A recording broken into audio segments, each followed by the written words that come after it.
Si Poseidon ay ang Diyos ng dagat, lindol at kabayo sa mitolohiyang Griego. Isa siya sa mga pangunahing Diyos ng Olympus at kapatid ni Zeus, Diyos ng kalangitan, at Hades, Diyos ng ilalim ng mundo.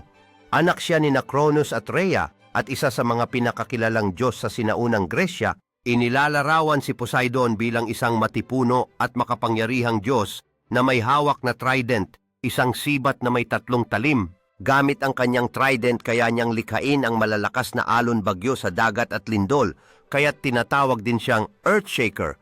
Siya ang tagapamahala ng lahat ng anyong tubig mula sa dagat hanggang ilog. Isa sa mga kilalang alamat tungkol kay Poseidon ay ang kanyang rivalry kay Athena sa pagiging patron ng lungsod ng Athens. Nagalay siya ng tubig alat gamit ang kanyang trident, habang si Athena naman ay nag-alay ng punong olibo. Pinili ng mga tao ang regalo ni Athena kaya't siya ang naging patron ng lungsod. Mayabang at mainitin ang ulo si Poseidon, ngunit siya rin ay makapangyarihan at mapagbigay sa kanyang mga tagasunod.